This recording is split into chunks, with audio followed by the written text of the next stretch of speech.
think that there's I don't know, a malaise, an angst, a rumbling. Yeah, I know there's something. It's you guys have probably had more smoke than usual down there, I guess, eh? Mm-hmm. It's eased in the last few days. That is a contributing factor for sure. I've never seen anything like this here in Kelowna as far as air quality is concerned. Like, we had the worst air quality in the world there for at least one day, worse than Shanghai. Yeah. And that is part of it. There's something about like going to work and the sun is not the right color. The smoke, and I think we can talk about the fires too, but the air quality definitely has an effect. And like I've been to India, and that's what it best reminds me of, is how thick and foggy the air is there, and how it affects your energy. And as a traveler, it's one thing because you're excited to be traveling and be in a different spot. But if you lived in that all the time, and I mean, that's not just fire smoke, that's like a factory smoke, exhaust smoke. But it has an effect for sure.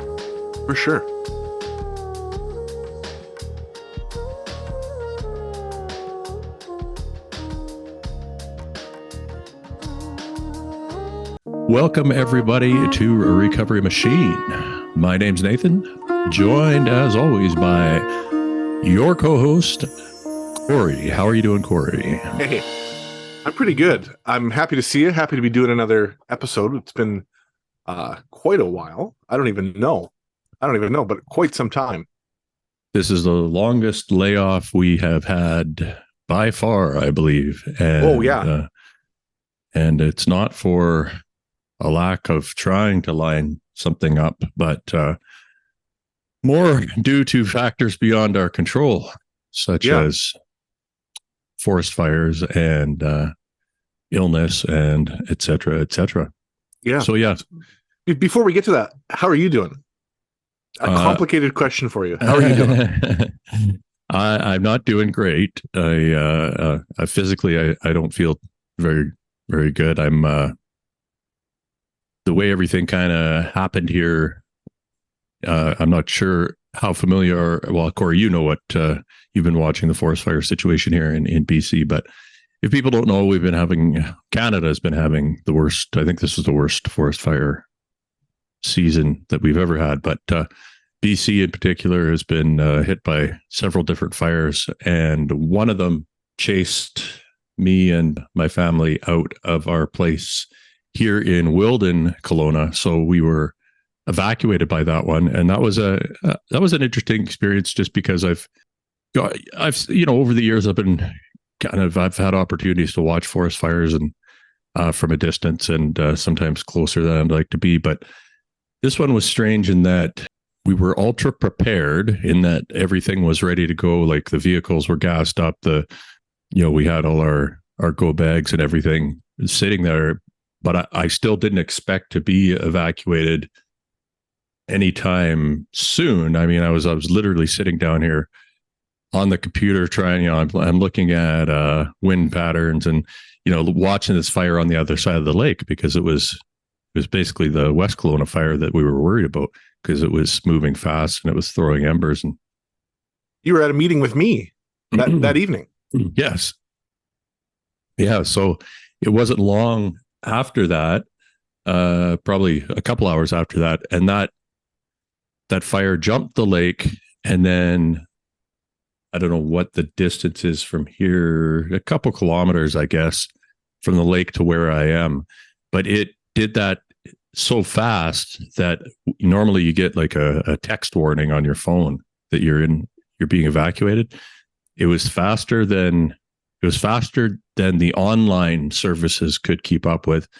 And like I said, I'm down here on the computer watching this thing, and our neighbor comes over and just basically like knocks on the door and points, and he said, look, like, the whole hillside is on fire, and it's just, it's heading our way. And I couldn't believe God. it. So I went out and I looked like, holy crap, this is like, it made it all that way in such a short period of time. So, Wow. yeah, we were like the second people I think out of here. And then, yeah, for sure. We thought like, I thought this side of Glenmore was going to go like, it didn't appear to be, what's going to stop it, right? It's the wind is in its favor and it's got lots of fuel and everything. But the wind did change, and the forest fires, the firefighters did an excellent job of stopping it before it got any structure. So some people, their lawns were burnt, but not their house. Like Holy shit. That's how close it got here. But it did put us on evac. So we were couch surfing for a little over a week, which was, we had some really generous friends who, Tom and Suze, put us up in their Airbnb for a little while. And Stan and Leanne, some friends of Colleen's, they put us up for a couple of days. And so it was, a little bit just kind of logistically difficult, but I think we had a pretty good time of it there.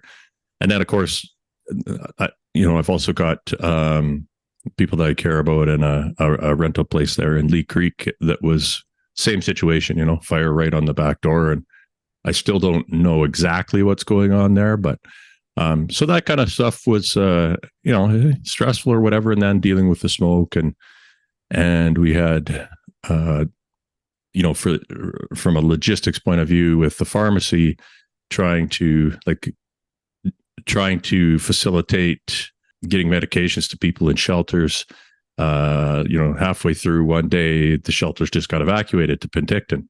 So, you're calling back all your deliveries, you're reversing prescriptions and transferring to, on scales that I've never seen before. And so that was, there a lot of weird logistic stuff there. And then Colleen picked up COVID towards the end of it. And then just as we got home, I got COVID, and this is my first bout of it. And it's annoying. That's it's just it lingers. It's weird. It's I don't know. The way it's affected my energy. It's affected my cognition. I don't know. Have you had COVID? Yeah, I have. Yeah. And but I didn't have it amidst the worst air quality in the world at the time either. And that, that can't be understated. I don't think. Like, I had it under normal conditions and it hit me hard and it flattened me for a couple of days. But what we know is people with compromised respiratory systems were particularly, a couple of years ago, were hit hardest by it. And anyone who's breathing in the level of particulate matter and poor air quality that you guys up in Kelowna have had to breathe in, your respiratory system is under a state of compromise, I would say. Even if you have a healthy set of lungs, it's not optimal. Mm-hmm. Yeah, for sure. No, it's just a weird thing to go from previous, like just a month ago, my physical fitness level was pretty decent. Like my cardio was solid, and I haven't done any training in like 2 weeks now. I think just sort of logistically because we're moving around and stuff, but also like outdoor activities when it's that smoky. It's like, am I doing myself any good here by running through this? Yeah. Whatever this smoke is. I don't know. Can I ask you a couple of questions about, just to take a little step back, about going back to the evacuation? Because I think it kind of ties in with some of the things we wanted to talk about today. First of all, like I as a homeowner and, having my family is pretty close by, and just it got me thinking about, what if I had to do that? What if I had to, at a moment's notice, leave my place and get my things and worry about my family and just all the things that must come into your mind? First of all, what did that moment where you had to leave, what did it feel like? Did it feel scary or anxiety producing, or was it just like adrenaline? what was that like?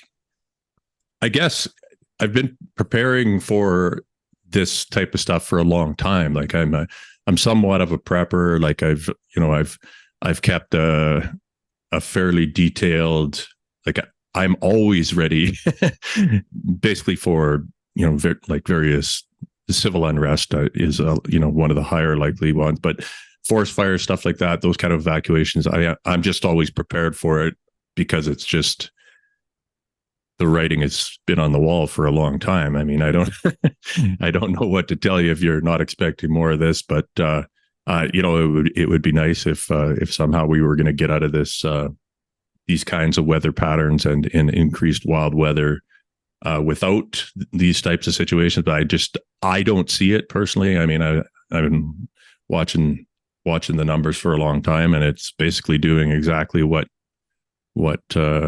one would predict based on the data that we've been collecting. So it wasn't, I think because I'm used to just taking care of myself for the most part, like it's usually just me and my dog, and I don't get to, because I think there's a part of me that's kept that freedom on purpose. Certainly with kids, like I made a conscious decision a long time ago that I didn't want the responsibility of kids for several different reasons, but one of them was I just didn't like the way things were trending globally. So I guess because I've kept myself relatively prepared and in a position to move around quickly, it wasn't a lot of like, there was no panic or anything. And then because Colleen is so level-headed, she's so intelligent. She was an emergency doc in South Africa, for God's sake. This is nothing for her. Like this, Yeah, no big deal at all. So she, tends to stay calm, and her kids were, I think, I was shocked because I couldn't believe that we were in that imminent danger that quickly. So, and then just seeing the kids' reaction, like hearing Colleen's daughter say, like, I'm scared, and like, and then the kind of just the visceral reality of being like, like this is, I don't know for sure what's going to happen here. And we'd planned to, because the first thing I try to do is get away from where I think people are going to be. And so we planned a route that would take us out of Kelowna to a lower density area, because people are generally the problem. And that is what happened here in Glenmore is people started showing up to watch the fire, and they ended up blocking the highway. So it's it's just, when you get the bigger the bigger the event, the more people accumulate, and then this mentality sets in, and people become the real. Like, that's what I'm actually more concerned with usually is people in large groups doing dumb things. So I was happy with kind of the way we planned ahead of that, and we were like the second ones out of here, and then we were able to get to the other side of the city and be looking back down, and that was. So we got some elevation. We were on like the Highway 33 side, which is east of Kelowna, and we just stopped. We had both the vehicles and got out and looked back down, and West Kelowna looked like a volcano had erupted and was just pouring fire down the side of the mountain. Then you could see where it had crossed over, and then you could see all the firefighting activity where we'd left, and all the people, like all the lights that people parked, and it looked like a war zone. unbelievable. Yeah. And then because of your job and your partner's job, you both kept working. Well, what was it like to, given what we've talked about so many times about, like, just our interactions with our jobs, interactions with the public, the stress of the daily grind, and then throwing this uncertainty about your own home, and where you're going to go, and uncertainty about where you're going to stay, and then I know what the public can be like in those moments. too that can present some challenges. What was that like on a day-to-day working? Well, I ended up having to take I took some time off because I didn't want to, like, everyone that I had worked with, I had spoken to them about what their status was with COVID and everything, and everyone had it.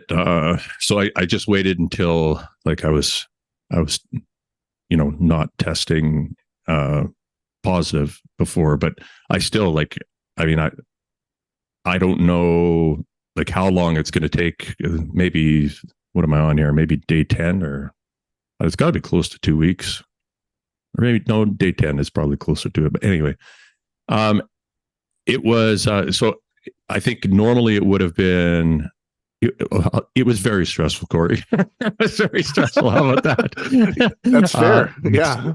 To the point where, because everyone is stressed, right? And, the people that we service there were being displaced. Many of them have respiratory issues and are not in great shape.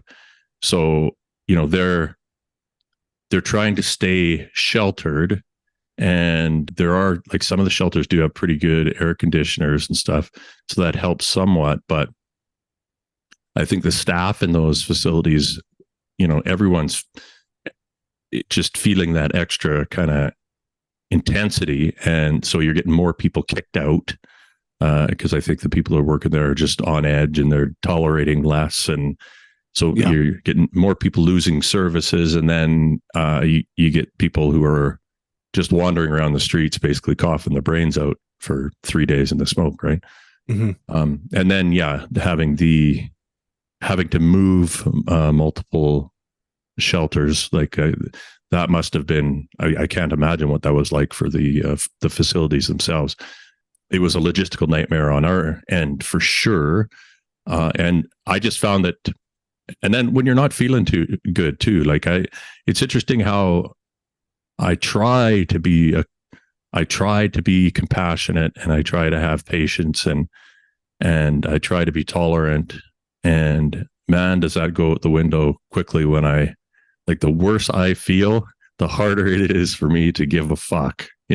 I start getting to where I'm like, and then I start seeing things like that's the other thing I've noticed since all this has happened, is my attitude has really nosedived, and I regardless of how I feel, I'm going to have to do something about that, because it's really starting to, I think it's all kind of piling up, mm-hmm. And it's just, I see everything that's happening. So I see the people in the store, and I look and I see what, I'm watching the numbers, and I'm, listening to, here's another guy that was here yesterday and he's dead, and here's another, and I'm doing the calculations on, forecasting this current methods that we're using right now, and trying to extrapolate what it's going to look like. And in the next 3 years, we're getting a big, they're going to dump $6 billion in here. We're going to go into the next 3 years, $6 billion more into BC's healthcare system, which is fine. It's a good thing to do. So we're going to be running a deficit. But the problem is, I look at it and I think, it's not going to work. It's not going to work like this. It can't. We might be saving the odd life, but we're not. Even if we brought this system up to 100%, it will break the province financially before it does anything to actually stop the problem that we've got going on here. So there's that. And then, when everything is on fire, I think it just kind of adds to my kind of perspective. And I could be wrong here. And who knows what will actually happen here in the next 20 to 30 years. But my whole life, I've kind of watched what the climate change panels have done. And I go through their reports every time they come out, and who knows, you never know what to trust anymore, but every one of their reports that I've read has basically come true, or been more. They've actually been more conservative with their prediction models. So, which could also be, I mean, that could just be by chance, but it doesn't look good. So I guess when I look at all these factors and I look at my life and when I'm feeling like shit, I think to myself, what the fuck are we doing?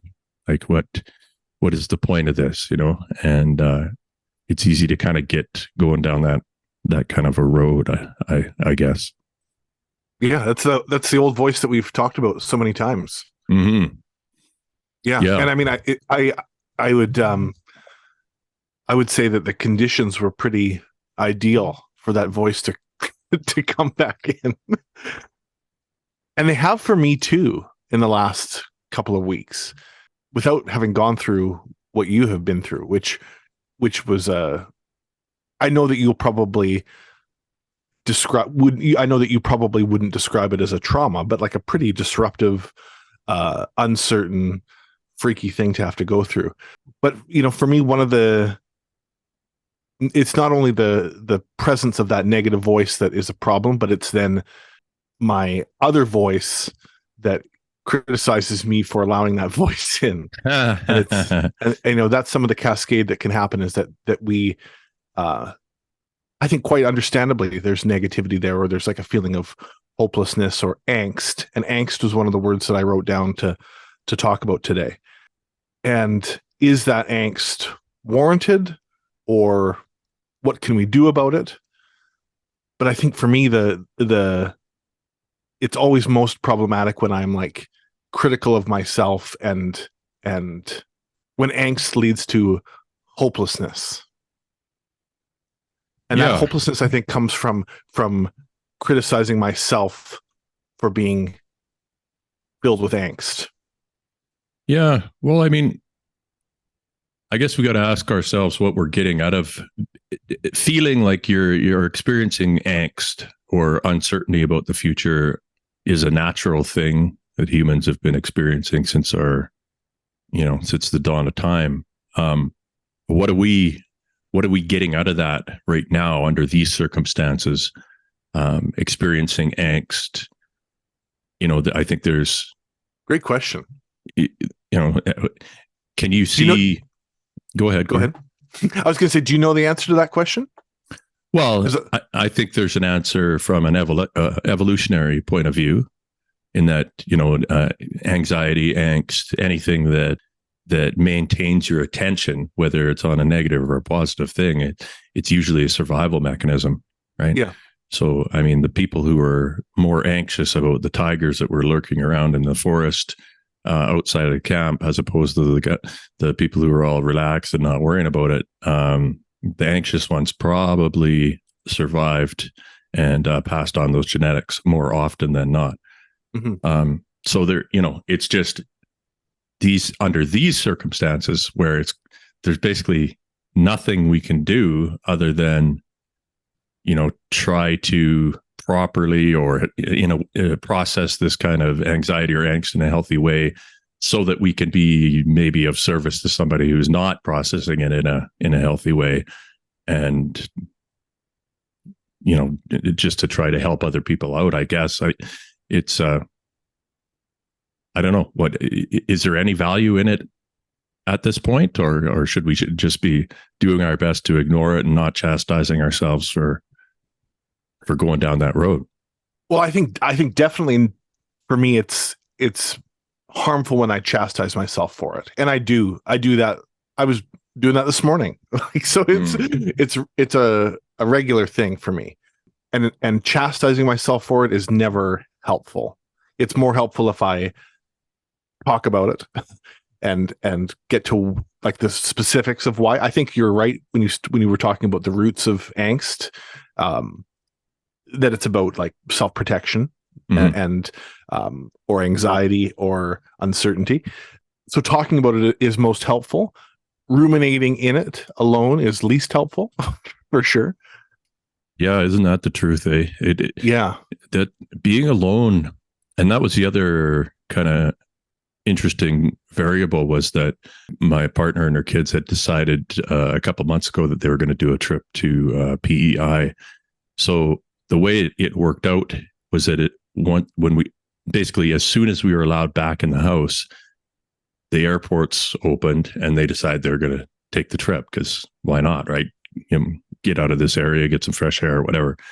And that's all fine and good, but it basically put me here by myself with COVID, dealing with just kind of trying to keep shit in one piece and with next to no energy and then nobody to bounce any of these kind of thoughts off or whatever, or at least, not using the resources I have properly very much, like just isolating and, trying to sleep it off. And then, it's funny how fast the mind starts to like spiral inwards. Yeah. And then I'm like, no, this is all bullshit. What's the point? Fuck it. And I don't care. I really don't care. I'm done with everything. Like, I'll just, I know that I can't make a proper decision when I'm in that, at least I've reached that level of understanding of myself where I can listen to that rhetoric and then not ignore it, but kind of be like, yes, I see that you're having a freak out here. But that doesn't mean that we're going to go out and change a whole bunch of things or make a bunch of big decisions because you're not thinking rationally right now. And that's, so at least I've got that going for me. Yeah. So this leads to a brief, I'll just share a brief example of where I've been at, and then I'll pose this question that I posed to our group, our peer support group, because it's a conversation that kind of came out of your story with the fires and my experience. So I have been working towards starting this new job, and I'm starting this new course as well at the same time. Both are online and both require me to learn stuff on the computer that I haven't ever done before. And it's really putting myself out there again as not in the recovery community, because I've become very comfortable and confident in the recovery community, but to be a professional again outside of that community. And just like, who am I now? Because I'm not doing it as a nurse. I'm not doing it in a peer support context. I'm doing it as a educator. So that's which sort is of a great role for you, I think. I think it is too, and I think it'll be cool. But it has created lots of self-doubt and some angst. And so anyway, so over the last couple of weeks ago, when the smoke was really at its worst down, and all of the smoke from the interior of our province and had sort of comes down and settles in the valley where I live here, and certainly is not as bad as what you had up there, but it was pretty soupy smoke. And so myself and my partner and my family took 5 kids to the PNE, which for anyone who's in the United States or listening elsewhere, that's like the Pacific National Exhibition. It's a big fair in Vancouver, and we took 5 kids, all under the age of 9, one being my baby, all to this fair on a day where the smoke was settling down in Vancouver, and it's a suicide mission. It kind of was. Well, air quality wise, for sure. And I had already told myself that I wasn't into it and I didn't really want to go. Like, it wasn't my idea of a great time, but I understand why it was for the kids, and I have great memories of doing that as a kid. So there was a part of me that rationally knew this will be a good thing for everybody and fun in all likelihood. But there was a voice in me that was just like, just kill me. I do not want to do this. Going into that, like, let's just get through this. Yeah. And I've been to big events since COVID, but there haven't been that many. But I've been back to some hockey games and to some things like that where there's a lot of people. But I don't think I could name a more overstimulating, sensory-wise situation than a big fair like that. Like, it's just bombarding your senses. And we get in the gate, and we got our 5 kids with us, and we'd been for like 10 minutes and I felt like I was being choked. Mm. All of a sudden we're standing there and I had this 5 seconds where my 4-year-old just walked around behind me and I just lost sight of him for a couple seconds, no more than that. Mm-hmm. And I'd already been feeling this angst in my body, already been feeling a bit anxious about the day. And all of a sudden it just felt like I've just, someone just was pushing on my chest or pushing on my throat and like, oh my God, I can't breathe. Mm. Heart was racing. I felt like a dizziness as I looked at all these fucking rides that are spinning around me. But was able to, like, to my credit, was able to recognize like, oh, I'm actually like feeling really anxious right in this second. Mm.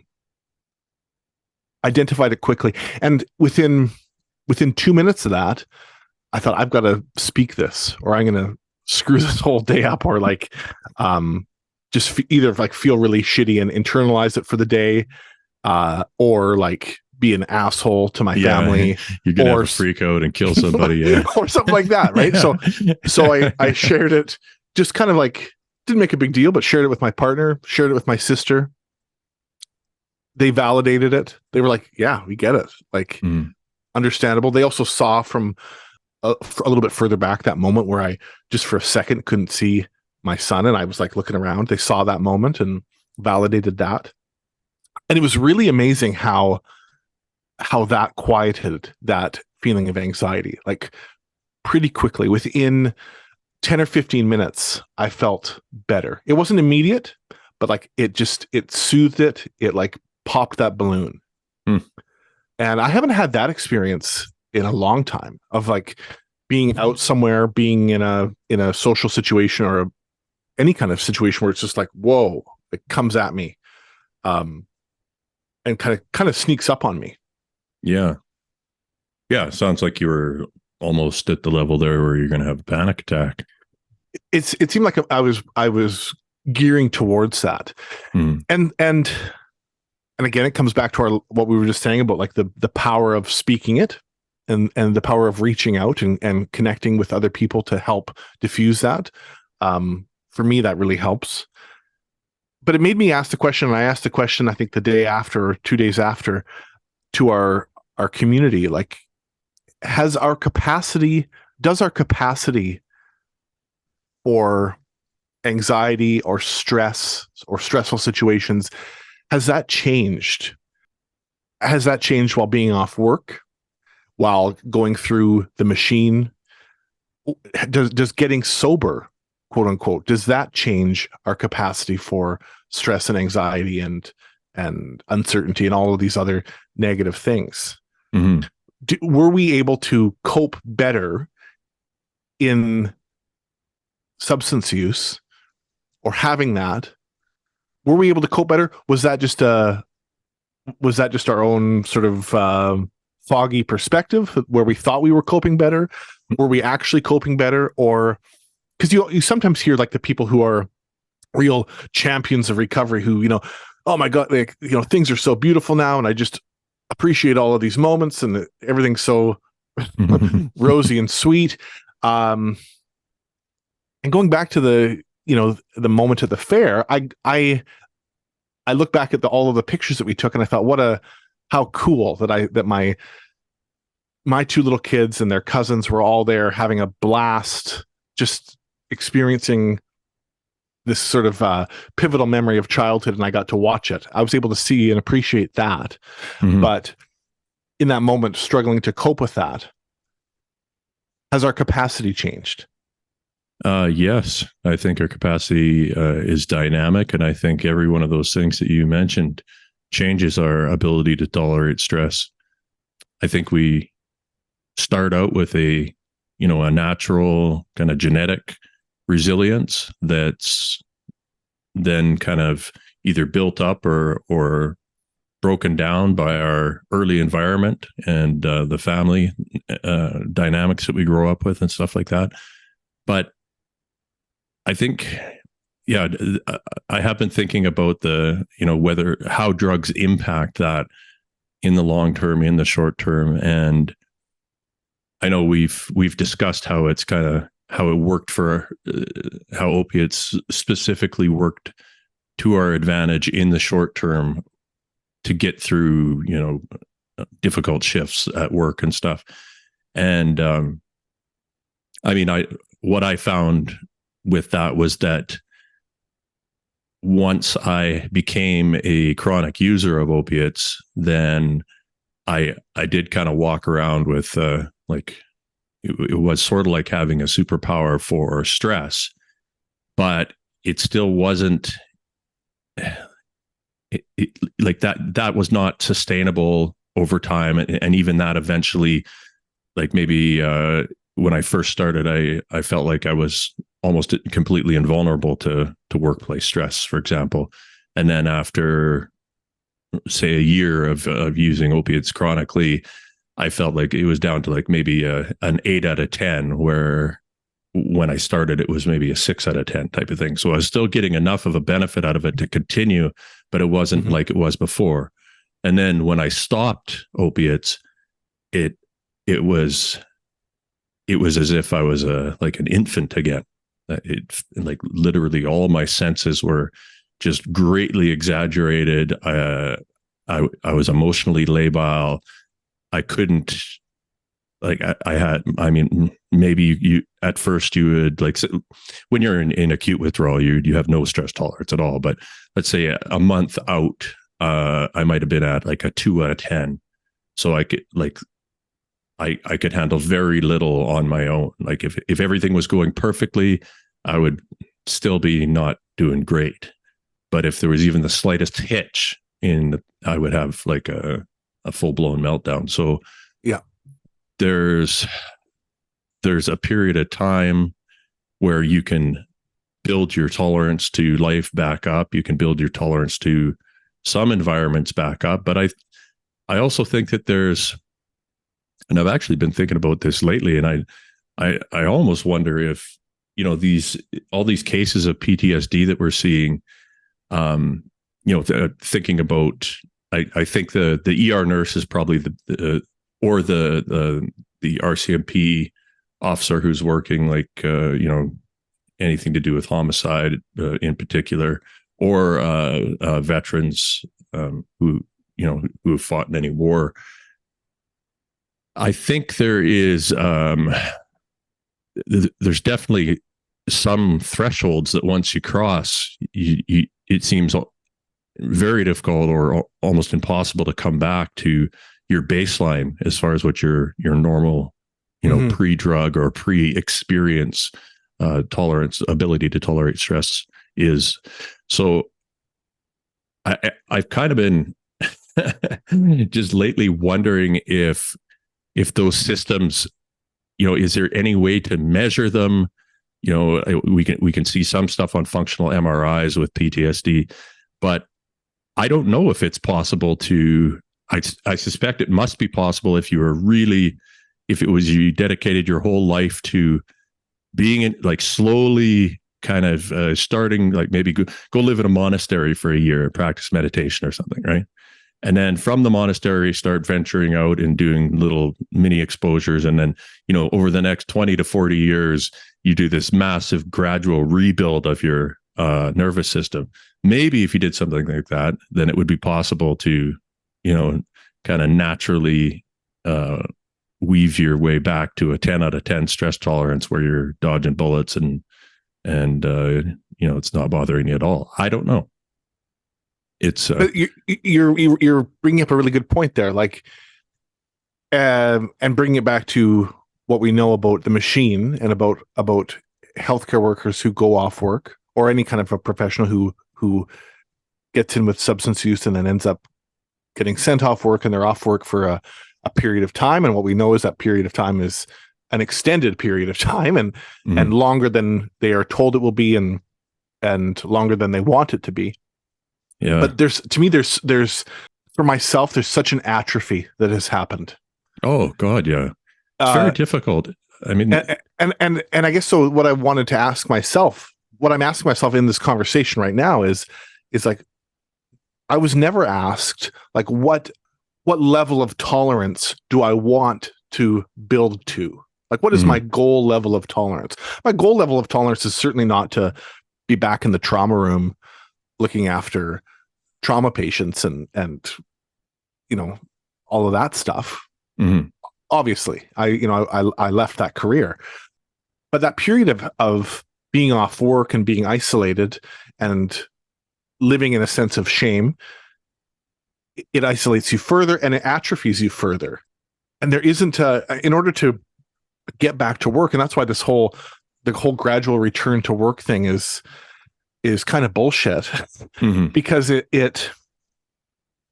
well, I didn't even do a gradual return to work. I had to find my own work because I left. But if you are a nurse or a healthcare worker who stays on, you do a 2 or 6 or 8 week gradual return where your hours and shifts incrementally go up, and they assume that your tolerance will be sufficient by the end of that.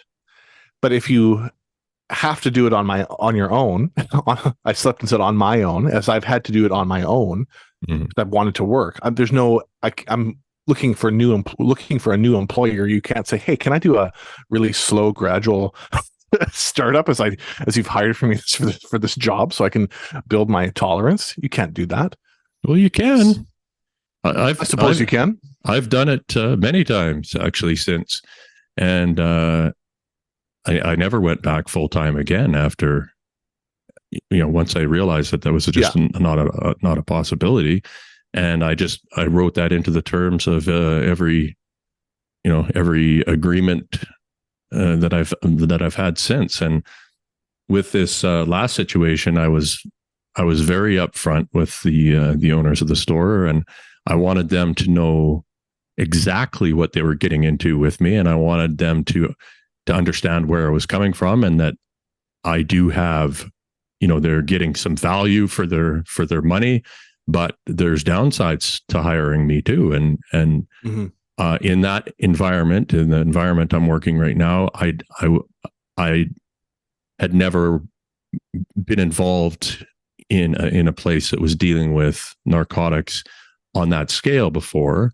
and I'd never worked directly and almost entirely solely with that with the demographic people who are using drugs chronically or who are living in shelters and stuff like that. So I told them that I was concerned, and I said, "This is I want you guys to know that we're not going to use any of the normal, BC Employment Act standard stuff. I'm telling you right now that I'm basically waiving all those rights, and because I want you to understand that I'm going to try this at 3 days a week was what we agreed on, and we can reevaluate it after a month. And if I think I can do it, then we can look at adjusting what we want to do from there. And if you guys feel that I'm an asset at that point, then we can make the call." But I said, if you see anything where you feel like I'm not the right fit for this, don't think that you're like, there's not going to be any probationary period or anything like that. Just tell me it's not working out, and I will just simply go away. That's, there's not going to be any kind of back and forth legal nonsense.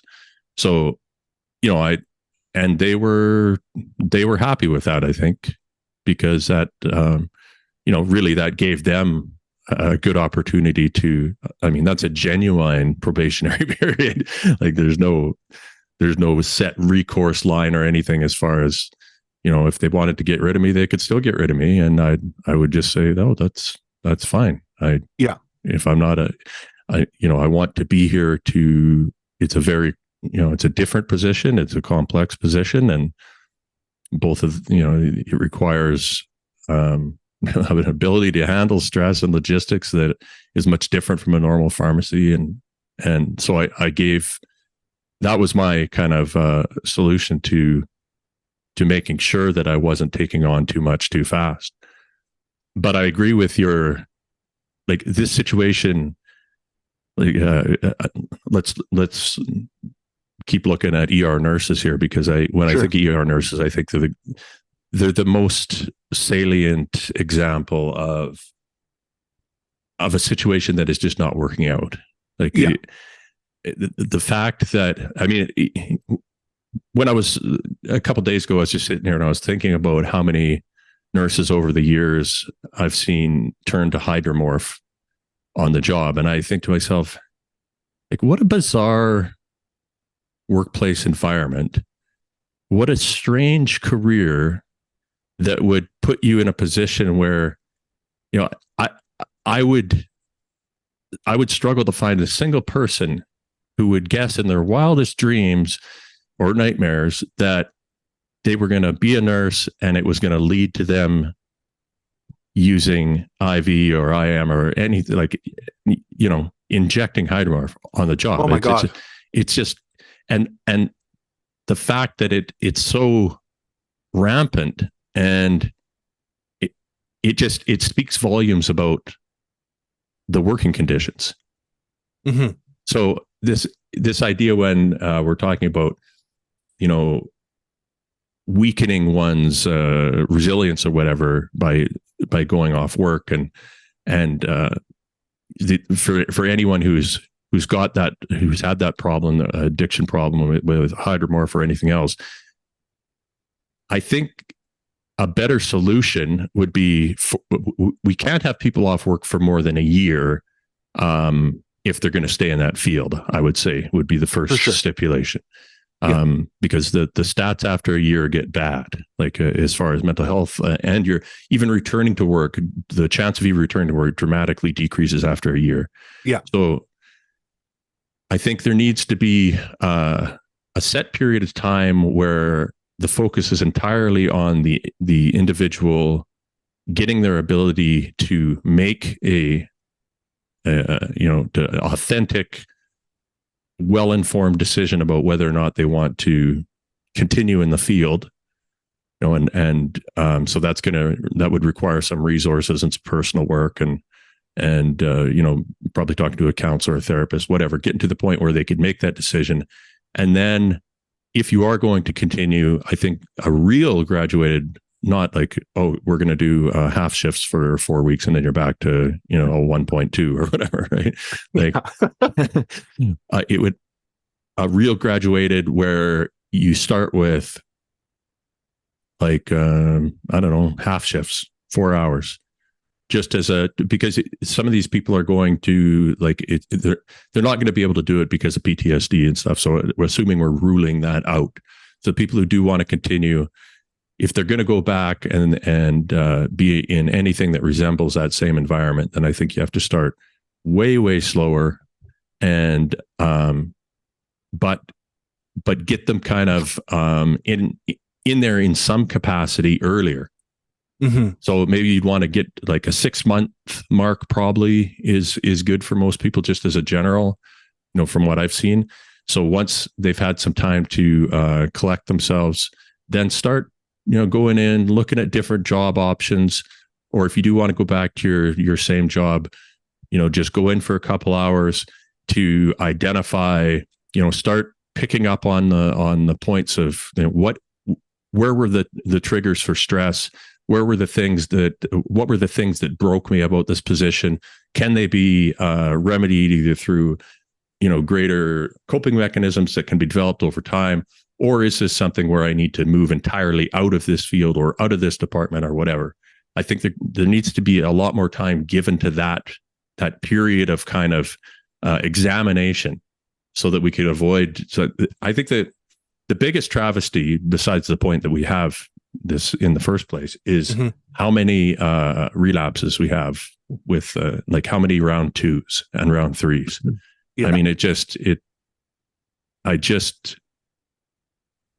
and close calls on those too, right? Like not just, you know, like we both know people who have like hoarded right up until their contract is done, and then they're not tested anymore, then end up in the very same emergency ward that they're working in with a near-death experience, right? Yeah. So, yeah, I don't know. There's and then looking at this budget, that BC's rolling out here. About $1 billion over the next 3 years, I guess, of it is for recruitment. It'll be basically mostly trying to get more nurses and then trying to keep doctors from running away with the new with the new agreement. So I don't know if that'll be enough. It's hard to, just the way this money is used, and when I see the bang for the buck, like they're putting out over $500 million over the next 3 years for treatment beds, but all that equates to is like 200. Basically, you're going to get 200 more beds in the province by the time you're done, but it doesn't do anything to alleviate that middle class pressure where it's still $30,000 for somebody to go to treatment for an inadequate amount of time. So the people who are like who don't have any money, they'll be fine. They might, they're not fine. They're in a shitty spot, but they might be able to get into a bed sooner. That's possible. I still don't know. Maybe because most of these are going to be like at St. Paul's. I think St. Paul's has 95 of them already claimed. So if you're in Vancouver, maybe you can get into a bed sooner, but the rest of them will probably be, just given to different, like Providence Healthcare is involved in this deal as well, and they're not exactly they don't exactly use their healthcare dollars wisely. So, I don't know if that'll make a difference, but more nurses would help. So let's hope that some of that money does equal to more training and better facilities. And really, what nurses need more help just on the job, as in more colleagues, but they also need much more support in other capacities as well. Yeah, and the system has made it so enticing. yeah. This is what blows my mind when I hear, "I'm gonna be a nurse." Like, oh, really? I see. Yeah. So you've decided to choose the path of pain. Like, what has made you conclude that that's the way to go now? But I've been just thinking about, even before our conversation here today, and as we've continued talking, thinking about how the system of returning to work, and we can continue to use the example of the ER nurse, of myself even, that the system of being off work, the way that the employers, the colleges, the unions, all of the monitoring companies, all of the various tiers of the machine interact with the center point being the individual. It certainly creates a feeling of disempowerment, certainly creates a feeling of uncertainty and fear in, that's a universal thing that we hear, is sort of the fear and anxiety about reestablishing your career, reinventing your career in some cases, or just getting back into the general population of nurses. Mm-hmm. And everything about it sort of moves away from the idea of radical self-acceptance. Mm-hmm.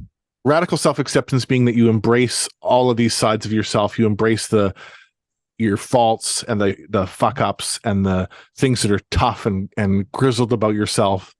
And it's like, well, no, we'll get you back into a spot and no one will know about it, and you'll be safe, and but you'll have to sneak away twice a month for pee tests while you're at work, and you might have to blow into a breathalyzer while you're at work in the bathroom. But we'll keep it quiet, and you'll. But if your mental health is slipping again, then we're gonna think that you're gonna relapse, and we'll, like, all of those things. I think it creates such. It generates the opposite of radical self-acceptance. And I think this time off work for me, or having to reinvent my career in a new way, having to try to find work that is relevant, or where I can extract some sort of value from a career that in my opinion just sort of ended up in the trash bin. Mm-hmm. And then be really careful about it, new employers finding out about me and how I'm going to navigate that. That contributes to the lack of confidence, to the lack of muscle building, for coping with stress, for resilience. And I mean, I think that the most evident thing of the most evidence I have of radical self-acceptance that I have done has been this podcast with you, where I've really leaned into what happened and who I am as a whole. Mm-hmm. And part of returning to work, unless you're able to find like this really niche thing or create something completely unique for yourself, is counters that. Mm-hmm. And what we're up against is overcoming that, in some cases, denial of self, or like the trying to keep things secret, trying to keep things contained, trying to keep our addictive behaviors contained, our anxiety contained. So I don't know. I guess I'm just sort of acknowledging that it deserves that acknowledgement for what it is. Yeah. Well, I mean, you took the hardest path, I think, in that it was the absolute correct path, and the one that required the most courage to turn your back on your career completely, especially, given the way you had been treated and everything. And, mm-hmm. I'll always love your story the most because of the way you were being the way the machine was processing you just as I would expect it to process you, mm-hmm. in every way, shape, or form. And you were very much, at first being processed and allowing the process to happen. And then there was a point where you just, it's like where, in the Matrix, when all those agents are shooting at Neo, and he just puts up his hand and he's like, no. and all the bullets stop and they all fall to the ground. That's that kind of just a realization that the whole thing was not what it appeared to be, and that it was all this entire construct was not going to serve you in any way, shape, or form. And from that time, I think it was a second or third meeting or whatever you had, when you kind of laid it out for them and explained everything, and they had to reconvene to attempt to readjust, and they never recovered really from that. For the whole rest of the time when you were dealing with them, they just didn't know how to deal with somebody who was prepared to be accountable, and was prepared to do whatever was necessary to do the thing that led to the best path out. Mm-hmm. And so, I mean, I think, yes, there's always some strength and resilience to be gained by the act of vulnerability itself, like what we're doing with this show, or being open with your past and stuff like that. I think it has always served me much more than it's harmed me. So there's an opportunity. I think if you would have continued to play the game and stick in that processing mode or whatever, then it just would have weakened you, and eventually your tolerance, your belief in your own ability to make a decision that makes sense for yourself, all those things would have been eroded, along with your tolerance to handle whatever you ended up with, a desk job, or, it just would have been the whole thing would have been a bad road. But because you turned at that time, I think you took that, and then that was an opportunity to start. You'd already done work on your own. You'd already taken the initiative, but then you really started to build a foundation upon which you were able to, move out and away, and now get into these other positions that might have been too daunting otherwise. So, but I there's a part of me that feels, thank you for saying those things, but there's a part of me that does feel that it has eroded. Like that I'm what I'm doing now, I'm starting from a toddler's or elementary school student's level of, I feel like I'm really having to push a weight that's heavier than I can lift to get into this next bit of my life. Beware the power of imposter syndrome. you know who you are. I mean, this is, yes, there's gonna be some challenges, technical stuff that any new position requires you to learn, and usually it's your rate of learning for the first 3 months is going to be, it's going to be a lot. But I think there'll be, next year looking back, you'll look at this and be like, oh yeah, this is, I got this. I did have it. It's, it was a big change. And I mean, I feel like that whenever, like anytime I start a new job, I've done, I guess, because I've made a point of like, I seek out new things to challenge myself with. So I'm very aware of the effects of imposter syndrome. And then I'm also aware that, I mean, I'm not a genius, but I'm a capable human being. I can learn, and I know that it's going to be difficult for a little while in any new position. But if I'm open to learning and open to asking questions and making a fool of myself or whatever it takes to get to that point where I'm competent, then it will come in time. And that just is the case over and over and over again. So, I mean, what's the worst that's going to happen? If you get into a position where it's like this new undertaking is too difficult, then I would say that there's something wrong with whoever's setting up the program, because you should be in a position to, kind of learn as you go and do your best with it. Mm-hmm. Mm-hmm. Imagine though, if I hadn't have left the profession, and if for our colleagues and friends that are still very much in limbo in the machine, waiting to see if they're going to go back to their jobs or some version of their jobs. Imagine if there was an ability to challenge them and include them. We've talked about this before, so that as you are off work, as you are working on your own recovery, a part of that was maintaining or learning a new skill, like learning an actual new skill, getting challenged with a new skill. I could not be more behind that idea if I tried. I mean, it's something that I've tried to, like, many times with Obsidian. I'd see members who be off work for just like time periods that would boggle your mind. There's like I had people who were like, "Oh, I've been off work for 5 years." 5 years.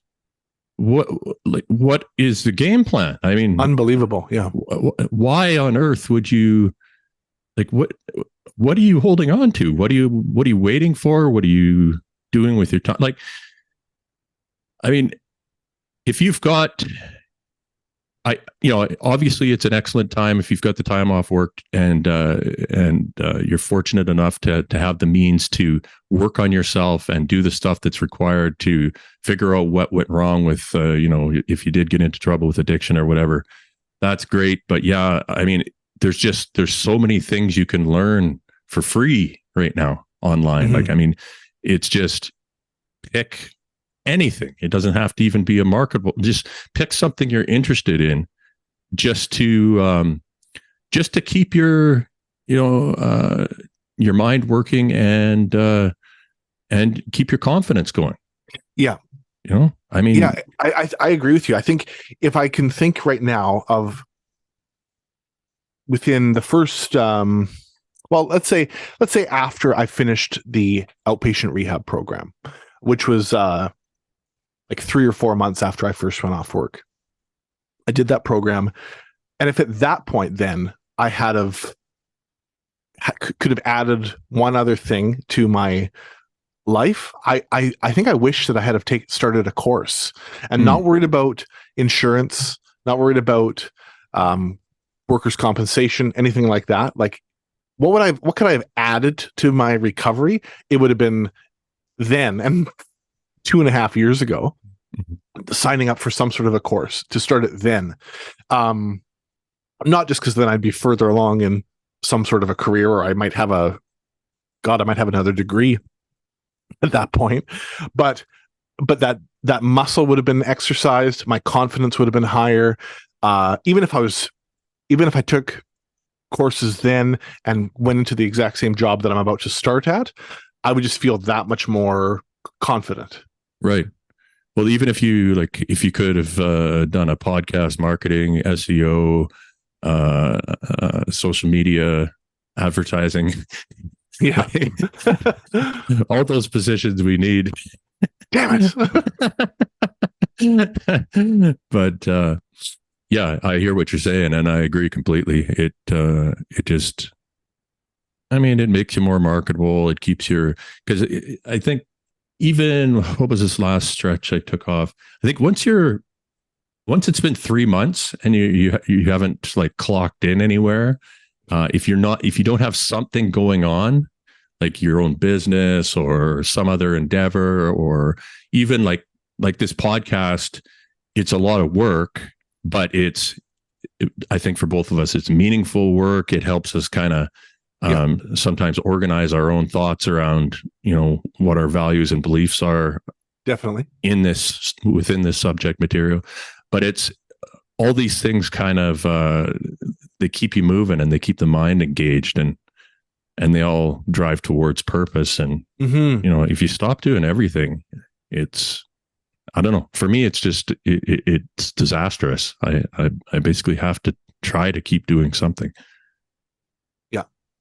It has been a disservice to so many people that we know, and to myself included. And I don't want to sound like a victim in saying that. Like I'm so hard done by that I've been off work and being paid for it and stuff like that, because I'm very fortunate. Yeah, no, we're both very just lucky. That part of it has not served me particularly well. And there's things that I would do differently. There's things that I wish that the system, that would, in hindsight, would actually save the system money. Oh God, the things you could do. Like, imagine if you've got a giant resource that's just sitting there, and these are people who have, most of them now have lived experience with addiction. They are healthcare professionals. There's so many places where I could see those people kind of fitting back in a support capacity, it's such a needed thing, and it makes a lot of sense to me to put money in that, towards that direction, unless some miracle happens and our healthcare system takes a dramatic uptick and the quality and working conditions get much, much better. And maybe they will over this next little spending spree here, but I don't know. There's lots that can be done with the resources we have that we're not doing. So, yeah.